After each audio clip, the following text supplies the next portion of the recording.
الذين اصطفى أما بعد فأعوذ بالله من الشيطان الرجيم بسم الله الرحمن الرحيم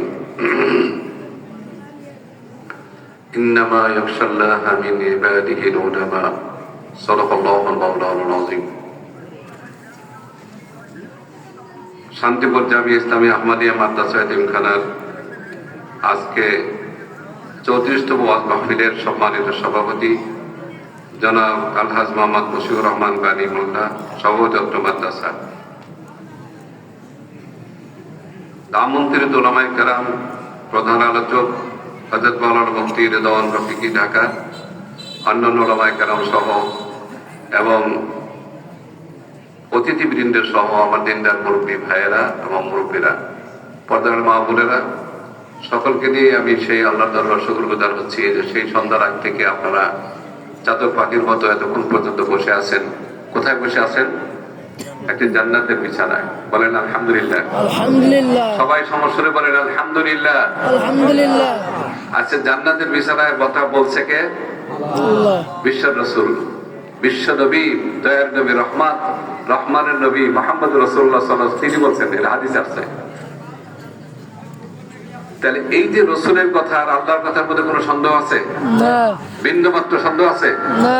যদি কোনো পরিমাণ যদি কেউ এই ধারণা করে যে মিথ্যার এতটুকু গসনা আছে, তাহলে তার ঈমান নেই।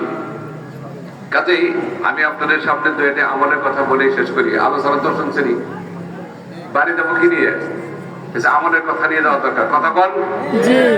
এই জন্য অনেক আলোচনা শুনছেন, ওনাদের জবান থেকে অনেক মিষ্টি ভাটিয়ালি বা পূজারি সব ধরনের কথা শুনছেন। এখন তো এটা আমাদের কথা শুনে আমরা দোয়া করে চলে যাই, ঠিক আছে তো?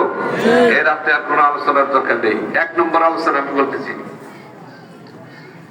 এমন একটি ছোট্ট একটা আমল আছে যে আমলটা যদি কেউ করে দিনে 5 বার, কয়বার?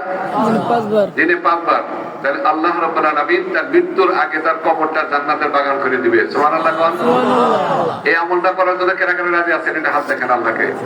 নারায়ে তাকবীর, লিল্লাহি তাকবীর, আল্লাহু আকবার। হাত নামান, আল্লাহ কবুল করুন, আমিন। এর এক, এই আমলটা করার যে ব্যক্তি করবে দিনে কয়বার? 5 বার। 5 বার করতে সময় লাগবে সর্বোচ্চ 3 মিনিট, বা যদি সবচেয়ে বেশি লম্বা করেও যদি পড়ে তাহলে লাগবে দিনে 5 বার করতে 5 মিনিট। দিনের মিনিট কত? 24 ঘন্টায় মিনিট কত? কত? 24 ঘন্টায় 1 ঘন্টায় 60 মিনিট করে হইলে 24 60 কত হয় বলেন? একটু পূরণ করে ফেলেন তো।